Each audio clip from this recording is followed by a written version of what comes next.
Hey guys, it's me, Burkley, and welcome back to another video of Burkley Reviews. Today, I'm going to be reviewing another comic dub. Yes, one of these. And this comic dub is based off yet another famous video game. What famous video game, do you ask? Well, it's a famous video game that came out in 2016, created by Toby Fox. It was loved by millions and thousands of people, and you will probably already know what it is. It's Undertale, the famous 2D pixel art game that was good to people. It was famous when it came out in 2016. And it was the most beloved video games ever. A bunch of people played it on YouTube. A lot of people wouldn't stop playing it. They wouldn't stop talking about it. A lot of fan fiction made of it. And there was disturbing fan fiction too, but we're not going to talk about that. And for you, to those people that don't know what Undertale is and just live under a rock for the rest of your lives, turn off this video, go watch YouTube, search Undertale, and then you'll know what it is, okay? You doing it? Are you doing it? Are you doing it? We're getting off track here. This comic dub is called Nightmaretale, created by xxMileikalvanaxx. What? How do you spell that?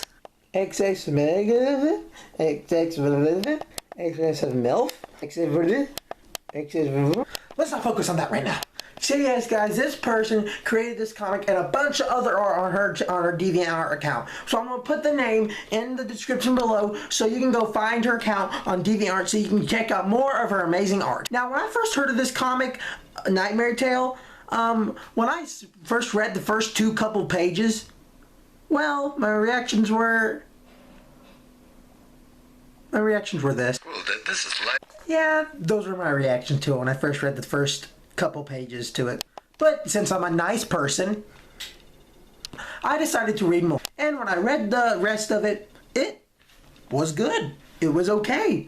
It had good character development that took forever to do. And sometimes the character development was The art was good.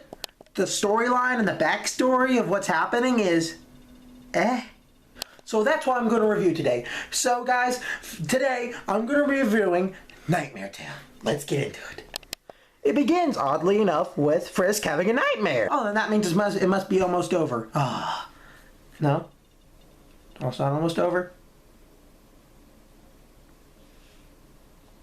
Shit. And I'm sorry, but her version of Frisk looks like an Asian version of Chris Thorndike.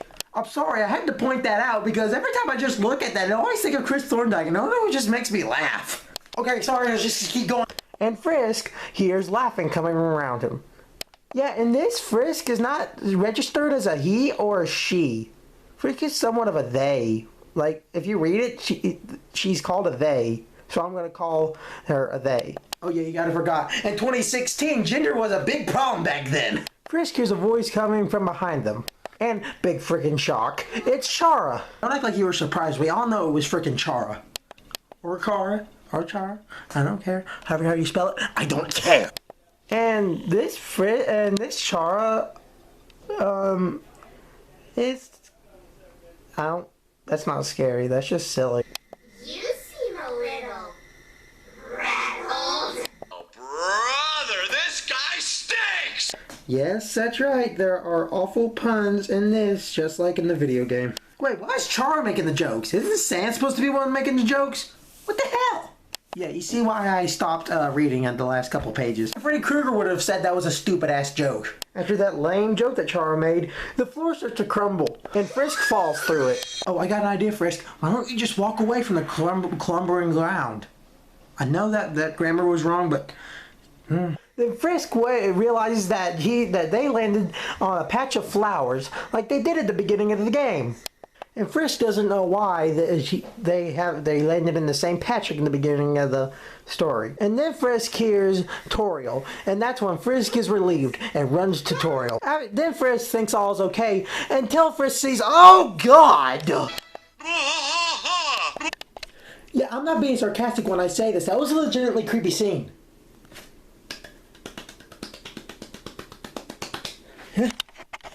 That was creepy. After that, Frisk wakes up screaming. Wow. Dang. I thought the Fred high-pitched scream was more annoying than that. Hang on, let me try something. Okay, now that just sounds fun. After hearing that, Toriel goes in there to see that Frisk is scared and tries to comfort Frisk, but Frisk rejects it. Wow, what a dick move, Frisk. But Frisk is just afraid to tell them about it because Frisk thinks that something bad will happen if he does. And after Frisk rejects, Toriel says that she understands, but we all know she's upset. And Toriel wishes that she could help, but she doesn't think she'll be able to. And then, oh no. And yes, Sans walks into the room. Finally, we need something to cheer this thing up. Actually, no, there'll be a lot of annoying jokes. No, get him to leave. Get him to leave. I don't want to listen to any more of those crap jokes. No, no. And Sam just comes in saying that Frisk needs a little bit of company and goes in there to comfort Frisk. And Toriel says she's just going to leave some tea, and yeah, they kind of ditch her. I know that's mean for me laughing, but I'm sorry. That's just funny. Even though Toriel was giving Frisk company, Frisk just wants Sans to be the company. That's a dick move. And then Sans sits down in the bed and tries to talk to Frisk to know what happened, but not after until he keeps making horrible puns. Like we need those. Sorry, I thought we were supposed to take something seriously here. What just happened earlier? And sure enough, they do go to the conversation and talk about what happened. Frisk tells Sans that Char could be after her, and that Frisk is afraid that Char could come back and kill them all and possess Frisk again. And Frisk is afraid that Char might be coming after Frisk. Why else would Char be trying to scare you in your dreams? But Sans says of how much they're there for them, and that he will never let anything happen to him. Oh, it's a sappy moment. And as they're hugging out, Sans feels something strange in the. After Sans says that he feels something, we get to see, I gotta get this through. Remember when I said when the art was good? Well, actually, when it first started, this comic done, when it first started, it was somewhat like, you'll see. Then we see this little shadow in the doorway, and I wonder who you think that could be. Who could it be? I don't know who that could be. Then Sans sees it, and then he sees the sounds of Char giggling, sees footsteps coming up to the front door, sees the shadow holding a knife, and this is so suspenseful. And then we see a hand go toward the light, and oh, come on! Well, that was the biggest letdown of my life. And did y'all see what I mean by the art being in the first couple of things? You didn't? Well, let me show them for you. For those who weren't paying attention.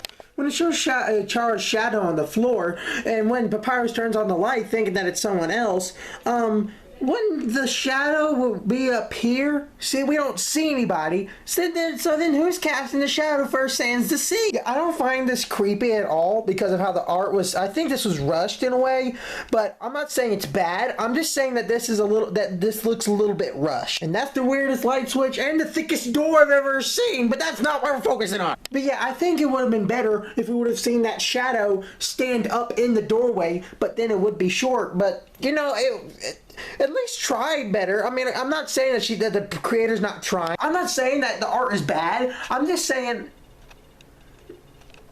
just try a little better, okay? It's just a little bit of advice. I'm not saying it's awful. I'm just saying that just don't look right. And then we start seeing the footsteps comes in, and then we see like a long finger or a knife or something, but I don't know. Yeah, it's the hand goes for the light switch, turn it on, boom! Papyrus is right there. Oh, this rushed art is making my head hurt. But yeah, since you get what I mean, I'm not saying it's bad. I'm just saying, try a little more work on it, okay? That's all I'm saying. I am not saying it's bad. I'm not saying it's awful. I'm just saying it's in the first couple of parts. It gets better later on with the character development, but it takes a little while. And then after that weird happening, Papyrus says that he knows that Frisk had another nightmare again. Wait, another one? Yeah, we already know that these nightmares happened before. Okay, that's weird. Then Papyrus realizes that something is wrong and sees that Frisk is upset and that he wants to comfort Frisk too. And it looks like Frisk is suffocated in Sans' jacket or something. That's what it just looks like. I'm sorry, I just need to get that out of me because once I first saw that, it just made me laugh because it looked like Frisk was suffocating in that. And then for some reason, Papyrus mentions how good his day was with Manaton. Yeah, we don't need to know how the rest of the day.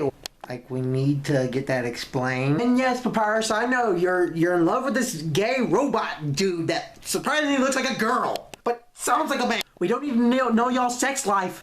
Okay, this is getting out of hand. Let's continue. And Papyrus wants to know how Frisk is doing, and Sans says that the kid that Frisk is doing okay. And Papyrus wants to give him a hug. And then, wait a minute, what the hell?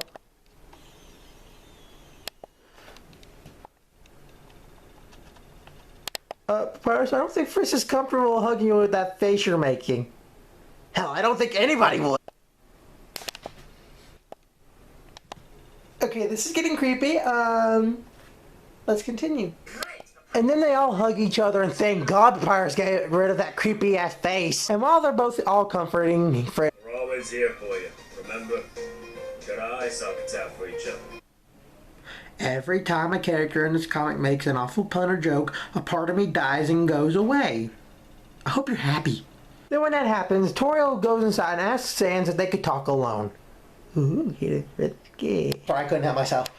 And then Sans and Toriel talk outside, and Sans asks her what's wrong. Then Toriel asks that she feels like she can't help them, and that Sans is the only one that can, and she feels like she's not being a good enough mother.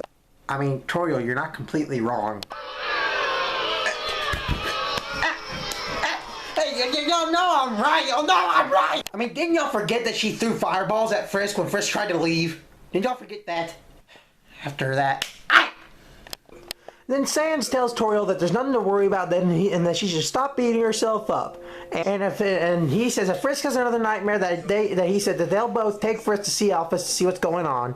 Then they start going to the bang chicka bang wow in the hallway. Yep, they start smooching and kissing outside the hallway. They start giving that love on. Mama, get a room, you two! Then Papyrus busts in. Oh, thank God, so now I don't have to see what a skeleton having sex with a goat has to look like. Papyrus comes out and says that Frisk wants to ask Sans something. And Frisk asks if Sans can stay with Frisk tonight in the bed. And Sans says yes. Then they all start saying goodnight and start going to bed. And I'm sorry, I gotta get this out of the way. xxMileikalvanaxx versions of Frisk looks like an Asian version of Chris Thorndike from Sonic X. I'm sorry, I had to get that out of me. I couldn't resist. I had that, it looked similar on the first page. On the first page when I saw that, that's what it looked like, and I couldn't help but say it. I'm sorry, I had to say it, I couldn't resist. My will is too strong. Then they all hug and say goodnight, and this is a weird shot. Then they all go in the bedroom, saying goodnight, and they're about to go to bed. But without Sans saying he doesn't feel anymore. And with that, I mean he doesn't feel like the power that, I don't know, he's like a Super Saiyan now. He can feel the energy. So Sans is a Super Saiyan now. Huh? Then when Frisk gets on the bed, Sans plays a practical joke on him. To bed you go, kid.